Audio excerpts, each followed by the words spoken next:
Okay, so today we're diving deep into the story of Jack Ma and how he built Alibaba. Alibaba. Yeah, and our main source for this is Duncan Clark's book, Alibaba, The House That Jack Ma Built. Oh, that's a great book. Yeah, so we really want to get into, what made this company such a success. Yeah, I mean, Jack Ma, he's like the face of the new China, right? Mm-hmm. Like a folk hero He almost, really is. representing this huge wave of consumerism, entrepreneurship. Yeah, and his influence, it goes way beyond China, too. Oh, totally. I mean, he's met with everyone from Obama to DiCaprio, even Bono. I mean, it's incredible the level of global recognition. It really is. Yeah, and what we want to do today is really like pull out the mindset lessons, the Yeah. business strategies, the real life insights we can get from his journey. Especially, around failure, risk, and perseverance. Yeah, because his story is really about overcoming those obstacles, right? Absolutely. And I think one of the best places to start is actually at the very beginning. Okay. Back in 1999, you have Jack Ma in this tiny apartment in Hangzhou with his wife, Kathy, and 16 other co-founders. 18 in total. 18 in total. Crazy, right? Yeah. And they set out with this goal to build a company that would last for 80 years. 80 years. 80 years, which they later bumped up to 102 years. Really? 102? Yeah, spanning like 3 centuries. They wanted to be around for a while. I mean, that's ambition right there. And they wanted to take on Silicon Valley, the giants, the established players. And they did it with basically nothing right. I mean, the book talks about how they It's had... no money, no technology, Yeah. no plan. It's the ultimate underdog story. But they had passion. Yeah. They had this belief in their vision. And a really smart strategy, right? Yeah. They had what Jack Ma called the iron triangle. Right. E-commerce, logistics, and finance. And that's what really underpinned everything they did. Exactly. Yeah. So let's start with that first pillar, e-commerce, and really the revolution that Alibaba spearheaded. Okay, so how is their approach different from, say, Amazon? Well, unlike Amazon, who hold all this inventory, right? Right. Alibaba's platforms like Taobao and Tmall, they were marketplaces, connecting millions of independent merchants directly with consumers. So like a digital bazaar almost? Yeah, exactly. And at one point, Taobao alone had something like 9 million storefronts. 9 million. It was insane. That's a lot of shops. Run by individuals and small businesses. Wow. And what's really interesting is they didn't charge those merchants' listing fees. They didn't. No. Yeah. Which was kind of unheard of at the time. So how did they make money? They focused on advertising. Yeah. So merchants who wanted more visibility would pay for premium placement. How clever. Yeah, it was a really different approach. And it obviously worked. I mean, I remember reading about this saying in China, wanting to Taobao. Yeah, you can find anything on Taobao. Exactly. It became the go-to place for online shopping. Like Google for shopping. And the experience itself was very different too, right? Yeah, it wasn't just, clicking through listings. It was interactive. Okay. Customers could actually haggle with sellers through chat. Really? Like a real market? Yeah, vendors would sometimes show products live on webcam. And you'd get discounts, free shipping, little gifts in your package. It sounds like a very different online shopping experience. It was all about making it engaging and rewarding the customer. Makes sense. And we also have to consider the broader context in China at the time. Okay. The book talks about how the cost of real estate was a big factor. Oh, right. Real estate in China. Yeah, land was a huge source of revenue for local governments. Right. So rents were super high for brick-and-mortar stores. So that pushed more businesses online. Exactly. It made it harder for those traditional retailers to compete. Interesting. And that created this fragmented offline retail environment compared to, say, the U.S., Okay. where you have big national chains with lots of market share. Right. So e-commerce, with its lower overhead costs, it was perfectly positioned to take advantage. And they sold everything online, right? I mean, I've seen stories about... Oh, yeah, everything. Yeah. Everyday stuff. Luxury goods, even clothes you see on TV. Really?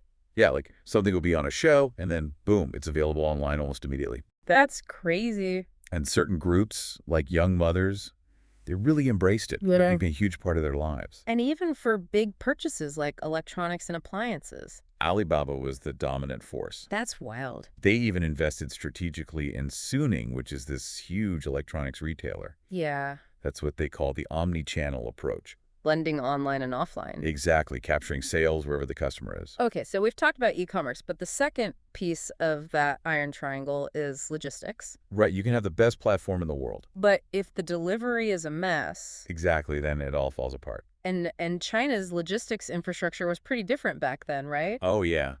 The book really highlights how important those low-cost private courier companies were. Okay. Because initially, China Post, they actually turned down Alibaba's proposal to work together on deliveries. They did. Yeah, they didn't believe in the express delivery model. Wow. And now it's like the backbone of e-commerce. Right, and those private couriers, they were so resourceful. Like how so? I remember reading about how some couriers in Shanghai, Okay. they would use the subway system to transport packages between different areas. To save on transportation costs. Exactly. It's amazing. That is really smart. Yeah, talk about ingenuity. Yeah. But Alibaba, they knew that relying solely on those independent couriers could become a problem. As their business grew. Exactly. So they invested heavily in Kenyao, Kenyao. this logistics network that uses technology and partnerships to improve delivery reliability. And it seems like that paid off. Oh, yeah, big time.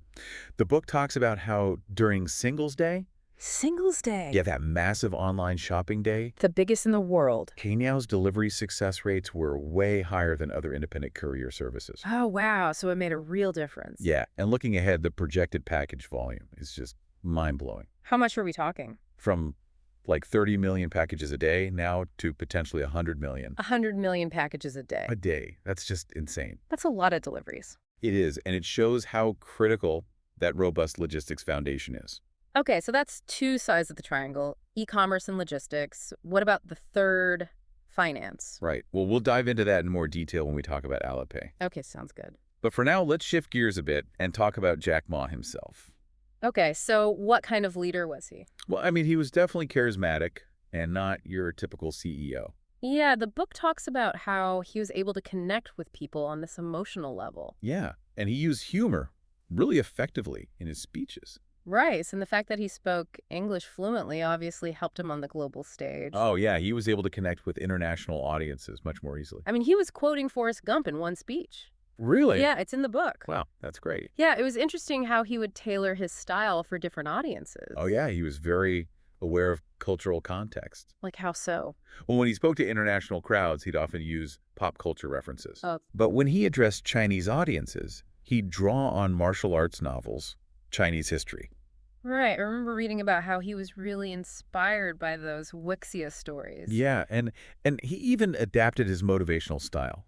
Okay. Like for Americans, he might mention George Washington and the cherry tree. Right. But for Chinese audiences, he'd bring up Chairman Mao. Oh, interesting. He was really good at tailoring his message. Yeah. And he wasn't afraid to be blunt about the challenges either. I remember that quote, "Today is brutal, tomorrow is more brutal, but the day after tomorrow is beautiful." Yeah, however, the majority of people will die tomorrow night.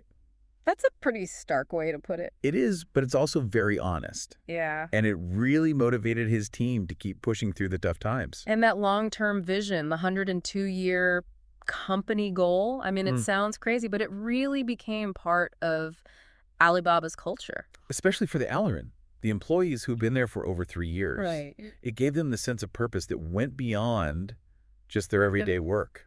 It's like they were building a legacy. Exactly. And even their headquarters, the Wetlands campus, it reflects that culture. Oh, yeah, with all those orange tandem bicycles. I've seen pictures. Constant reminder of teamwork. It's really interesting how they embedded those values everywhere. And then there's the Six Vein Spirit Sword. Oh, what? The Six Vein Spirit Sword, it's their codified set of company values. Okay. And it's this really cool blend of inspiration.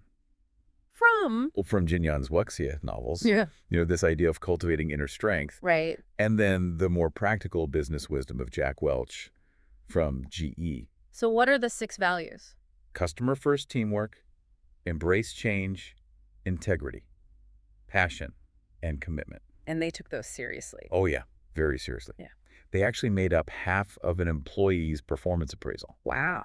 That's a lot. It shows how central those values were to everything they did. And it wasn't just lip service either. Right. Like customer first, that meant giving a lot of power to Taobao's customer service referees. Teamwork was fostered through group games, company songs, team outings, Makes sense. and even their mentorship program and how they recognized high-performing A-teams. It all reinforced that collaborative spirit. Exactly. And then you have that emphasis on passion being a hot-blooded swordsman, Okay. combined with commitment, which they summarized as work happily but live seriously. It sounds like a very intense but also fulfilling work environment. It was definitely high energy. Yeah, so this culture didn't just come out of nowhere, right? Like, what were some of the early influences on Jack Ma? Well, the book talks about the impact of Mao's era and the Cultural Revolution. Yeah. His family was from Hangzhou, Okay. and his grandfather had actually been an official under the nationalist government. Oh, wow. So that put them in a tricky spot when the communists took over. Yeah, I can imagine. And then there were those Wuxia novels by Jin Young. Right. Jack was hugely influenced by them. He was. Oh, yeah, he loved those stories of martial arts and chivalry. And he actually used them in his speeches and company narratives. He did. He'd weave in those characters and themes. Oh, like who? Well, there was this legendary swordsman, Feng Qingyang, Okay. whose fighting style was all about being fluid and adaptable. Oh, interesting. And that really resonated with Jack's own approach to business. That makes sense. And these stories, they tapped into this deep cultural longing in China Sure. for wise and just leaders, honorable figures who could uphold fairness. Okay. And when reality fell short of that ideal fine, people found inspiration in these martial arts sagas. Yeah, I could see that. But Jack also faced more personal challenges, too. Right. Like he struggled with math, and he failed the Gaokao multiple times. The Gaokao, that's the National College Entrance Exam. Right, it's super competitive. Yeah. But he eventually got into a teacher's college. So he was persistent. Oh, yeah, very much so. And I remember reading about his friendship with the Morley family in Australia. Yeah, Ken Morley, he was a big influence on Jack. And he was a socialist. A committed socialist. That's interesting. Yeah, kind of ironic considering Jack's success in the capitalist world. Right. But Ken became a mentor to Jack, offering new perspectives, opportunities. He even helped fund Jack's first trip to the U.S. He did. It's a really fascinating relationship. It is. And even before Alibaba, Jack had already dipped his toes into entrepreneurship. Okay. With things like English Corner and the Hope Translation Agency. Which he started when he was 29. Yeah, and the translation agency, it didn't make much money at first. Really? No, but his colleagues from back then, they talk about his incredible ability to motivate people. Even when things were tough. Yeah, he could really inspire them. That's a valuable skill for any entrepreneur. Absolutely. And it's interesting to think about the context of Zhejiang province, too. Right, where Jack grew up. Yeah, because the book talks about how that region has a strong tradition of private enterprise. Yeah, with its mountainous terrain and distance from the political centers. Right. It fostered this spirit of self-reliance and entrepreneurship. And it produced a lot of successful business people. Oh, yeah, like Zhang Qinggu from Wahali Shufu from Gili. They all started from humble beginnings. They did, and there's some really inspiring examples from that region, too. Whoa. Well, Wenzhou, for instance. Okay. They initially cracked down on early entrepreneurs, Really? but then they eventually legitimized private enterprise. Oh, interesting. So a shift in attitude. Yeah, and then there's Yiwu with its massive wholesale market. I've heard of that. It's huge, and it kind of served as a real-world model for Alibaba's early vision. Connecting Chinese merchants with global buyers. Exactly. So you can see how all these regional successes created this fertile ground for someone like Jack Ma. Makes sense. Okay, so now let's talk about Jack's first steps into the internet world. All right, so it all started with his trip to the U.S. in 1995. That's when he first encountered the internet. Right, he was just blown away by it. And that led to him starting China Pages with his friend Hiabing. Right, they had to borrow money from family to get it going. And Jack's wife, Kathy, she was their first employee. Wow, talk about a family affair. Yeah, but operating an internet company in Hangzhou back then was incredibly difficult. I can imagine. Internet access was so limited and slow. Right. They actually had to build websites offline in Seattle. Offline. Yeah, then print out screenshots and mail them back to China. Just to show clients what the websites would look like. Exactly. It was crazy. That sounds so cumbersome. It was, and Jack often felt like people thought he was a con artist. Because they couldn't even see the websites properly. Right, it was a hard sell. Yeah. But China Pages did have some early successes. Like what? Well, they built the website for the Zhejiang provincial government, Okay. which got them some good publicity. Makes sense. But Jack eventually realized he was too early. Too early. The market wasn't quite ready. Okay. So he made the tough decision to give up his stake in China Pages. And he moved to Beijing to work for Muffatech. Yeah, the Ministry of Foreign Trade and Economic Cooperation. So a government job. Yeah, it might seem like a step back. But it probably gave him valuable experience. Oh, absolutely. He got to see the bigger picture of how technology was evolving in China. And while he was in Beijing, the internet scene really started taking off. Yeah. Those Yahoo-inspired internet portals like Sina Sohu Natiz, Right. they were gaining a lot of momentum. And this is when the dot-com bubble was starting to inflate, right? Exactly. And there were a lot of concerns about it bursting. But Jack still believed in the internet. Oh, yeah. He was convinced of its transformative power. And that's when he launched Alibaba.com. Back in Hangzhou in 1999. Back to his roots. Yeah, from his Lakeside Gardens apartment. And his goal was to build a truly international platform. Right. He wanted to compete with Silicon Valley head-on. That's ambition. It is. And it takes more than just ambition to build a company like Alibaba. Right. You need the right people and the right funding. Absolutely. And that's where Joe Tsai comes in. Joe. Yeah, he became Jack's right-hand man. And they were very different. Oh, yeah. Night and Day Joe came from this prestigious background. Yeah. You know, he had tons of experience in finance and law. Right. Whereas Jack was more of the unconventional self-made entrepreneur. But they complemented each other. Oh, perfectly. They were a great team. And their early fundraising efforts were pretty rough, right? Oh, yeah. They went to Silicon Valley without even a formal pitch deck. Really? Yeah. Jack was all about building personal connections and just telling his story. It's amazing that it worked. I know, right? But they did eventually get that crucial early investment. From? Goldman Sachs. Shirley Lin. She led that deal. And what did she see in them? Well, it wasn't necessarily the business model at that early stage. Okay. It was the team, Jack, and his revolutionary comrade, his wife, Kathy. Right. They believed in the people. And then came SoftBank. Yeah, Masayoshi Son, he invested $20 million. That's a big chunk of change. It is. And their meeting, it sounds almost legendary. Like how so? Well, they just clicked. You know, they shared this vision, and Son made the decision super fast. Wow. Jack actually turned down a larger offer of $40 million. He did. Wow. He said he wouldn't know what to do with that much money. And it might create problems. Exactly. He was focused on sustainable growth, not just taking as much money as possible. That's a good lesson for any entrepreneur. It is.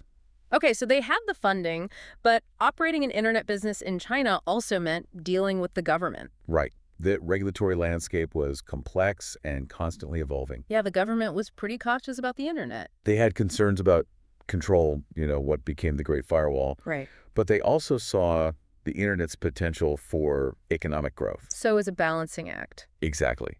And that's how the VIE structure came about. A VI. Yeah, variable interest entity. Can you explain that for our listeners? Sure. So basically, it was a legal workaround Okay. that allowed Chinese internet companies to attract foreign investment while still maintaining Chinese control. Okay. How does that work? So instead of direct ownership, you have these contractual agreements. Foreign investors, they get economic benefits through a holding company listed overseas. Okay. But that holding company only has contractual rights to the profits. Generated by the Chinese entity. Right, which is the one that actually holds the licenses to operate in China. Oh, I see. So it's kind of like a complex rental agreement. Yeah, with extra clauses that give the foreign entity a lot of economic control. But not direct ownership. Exactly. And this VIE structure became super important for the growth of the entire Chinese internet sector. Makes sense. So Alibaba, they had the funding, they figured out the regulatory hurdles, and then the dot-com bubble burst. Yeah, 2001, that was a tough time for a lot of internet companies. Many of them went under. They did. But Alibaba, they survived. How? Well, they were really strict about controlling costs. Okay. And they focused on generating revenue. Makes sense. And Jag famously said that their survival was due to having no money, no technology, and no plan. That's kind of a funny way to put it. It is. Yeah. But he meant that their lack of resources forced them to be resourceful and adaptable. They weren't weighed down by a rigid plan or expensive infrastructure. So they could move quickly. Exactly. And Jack also had a very interesting philosophy about competition. Which way? He said, competition is the greatest joy. Most businesses don't see it that way. They don't. But Jack believed that competition pushes you to be better. To innovate and improve. Right. And coming out of the dot-com bust, Alibaba faced a huge new challenge. eBay. eWay, a global giant. And they entered the Chinese market by acquiring EachNet. Right, which was run by Bo Xiao. But the Chinese market was very different from the U.S. Oh, yeah, in a lot of ways. Like how? Well, haggling was common in China. Credit card usage was low. Okay. Logistics infrastructure wasn't as developed. And there was a lot of mistrust of online transactions. So eBay had to adapt? They did. Yeah. But they made some missteps. Like what? Well, they started charging sellers commissions right away. Which wasn't common in China. Right, and they required credit cards for seller registration. Even though not many people had them. Exactly. And their local partner didn't have much experience with the internet. It sounds like they didn't fully understand the market. They didn't. And Meg Whitman, who was eBay's CEO at the time, Right.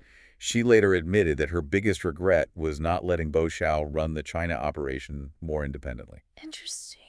Yeah, it shows the importance of local knowledge. Right. Jack, on the other hand, he really understood the Chinese small business landscape And that's why he launched Taobao. to compete head-on with eBay. And they weren't even focused on profit at first. No, it was all about gaining market share, building a dominant platform. A long-term strategy. Exactly. And they had this stealth team working on Taobao. From Jack's apartment. Yeah, during the SARS outbreak in 2003. Wow. And ironically, SARS actually helped boost online shopping. Because people were afraid to go out. Exactly. It was an unexpected catalyst. And Taobao had some key advantages. Right. They offered free listings for sellers. Like Alibaba.com. Exactly. And they really understood what local merchants needed. And they were good at marketing. Oh, yeah. They used some very creative grassroots tactics. And that free listing model, that was a big difference from each net. Huge. Each net was charging fees, and Taobao was free. So it was a no-brainer for sellers.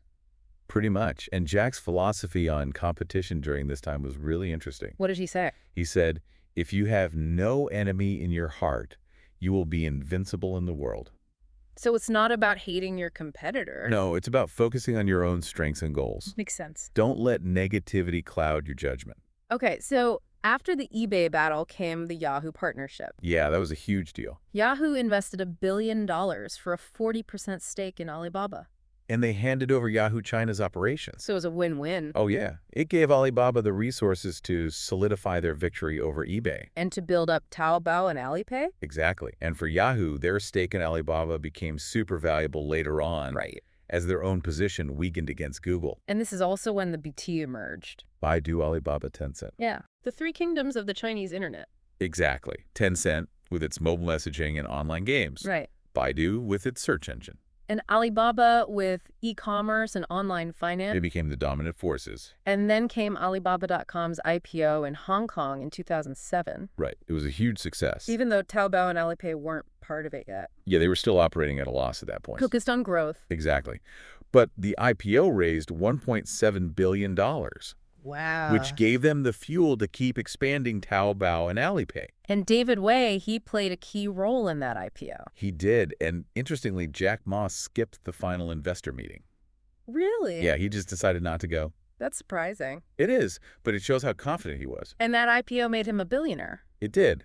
But because of those earlier investments, Right. his personal stake was smaller than some other founders at their IPOs. It's the trade-off you make for taking early funding. Exactly. Okay, so Alibaba is riding high on this IPO success, and then bam, the global financial crisis hits. 2008, that was a tough time for everyone. But Alibaba actually found opportunity in the crisis. They did. Jack reduced subscription fees for Alibaba.com customers. To help them out. Exactly. It built loyalty and strengthened relationships. Smart move. It was. And there was also that whole thing with Yahoo potentially being sold to Microsoft. Right, which could have forced Alibaba to buy back Yahoo's stake. Yeah, it was a very uncertain time. And then there was the Alipay controversy. Right, that caused a lot of problems. Can you explain what happened? Sure. So Jack transferred ownership of Alipay to a separate entity. Okay. Which raised concerns about the VIE structure. Right. And it damaged Jack's reputation. People questioned his ethics. Yeah, Cakes and Magazine, they were very critical. So it was a big blow.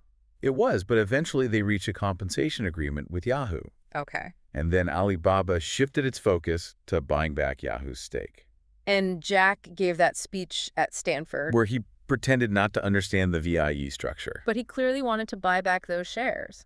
Yeah, it was a classic Jack Ma move. Okay, so Alibaba kept growing, but they also faced new challenges. Right, like increased scrutiny from the government. And the SAIC report on counterfeit goods. Yeah, that was a big deal. Can you remind our listeners what happened? So the SAIC, they released this report saying there were a lot of fake goods on Alibaba's platforms. Okay.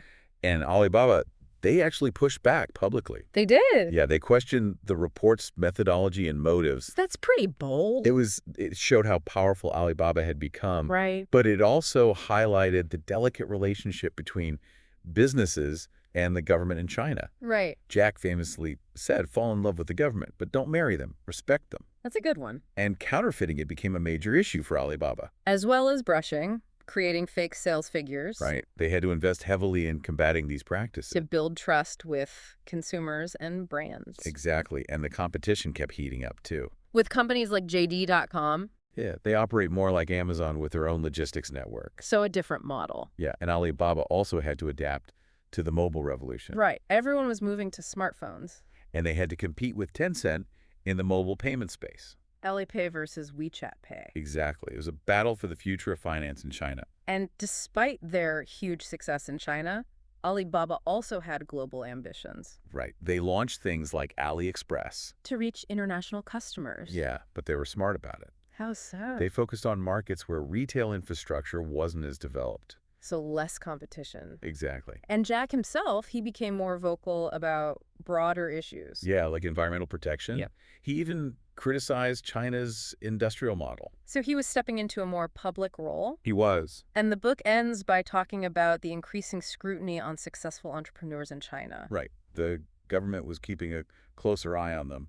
But it also emphasizes Jack's pragmatism. Yeah, and his desire to use technology to solve China's problems. So creating space for Alibaba's future ambitions. Exactly.